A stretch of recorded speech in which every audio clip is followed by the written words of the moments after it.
Hello everyone, my name is Ford Schenkel, and I'm not going to do any ranting. I don't have a teleprompter, I don't have a script, I didn't even really think out my message too much. Except I want to say that I was out on business today and I stopped at a fast food restaurant, and a fellow came up to me and said, "Are you a lawyer?" And I said, "No, I'm not." He said, "Well, you look like a liberal lawyer." I don't know how he determined I was liberal. I don't know if I'm liberal. I think of myself as a moderate, some conservative views and some liberal views. In fact, I call myself a fiscal conservative and a social liberal. And this fellow went on. He was with his wife, seemed normal at first, and he started to talk about how we liberals were going to die someday, and that he's a Marine and he was an Air Force pilot, and I'm not sure what he was, but he threatened me.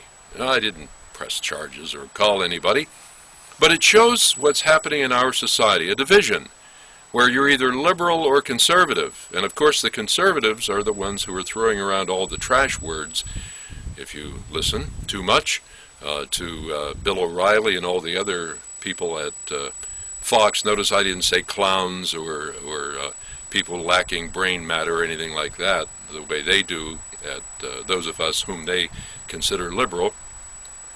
So I went on to talk about how lately I've been supplying reports to CNN and they've been using them.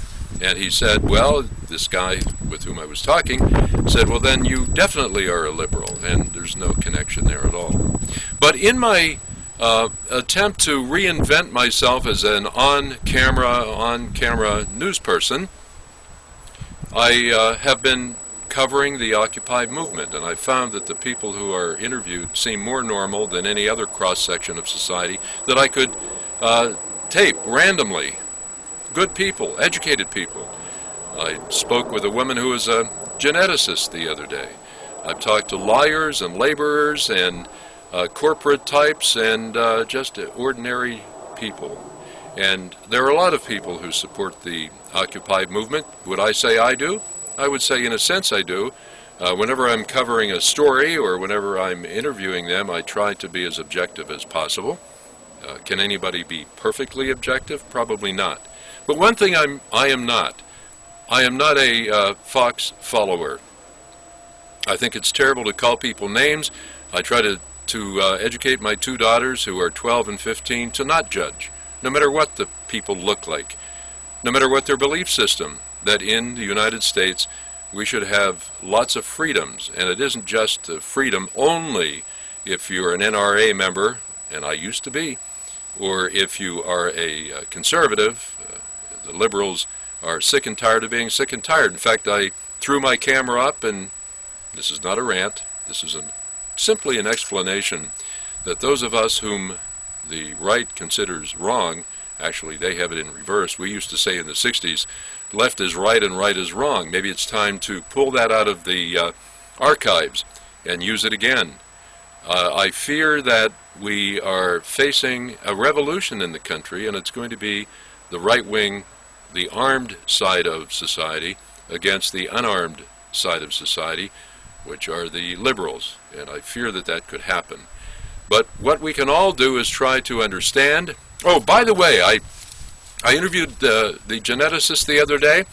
I mentioned that earlier. Well, I happened to say to her that as a wannabe philosopher, I have thought for a long time that probably people who hate others lack a gene, that they have a deficient gene. What do they call that? I forget, the recessive gene, and really can't feel compassion for others. And she told me, in fact, that there is such a study that has been done, and in fact they are minus a gene, or a deformed gene, or whatever. I don't even know the scientific word for it. So all of those of you who think that way need to change your way of thinking, because the rest of us, whom you consider liberals, pinko commie liberals, are sick and tired of hearing that. Thank you.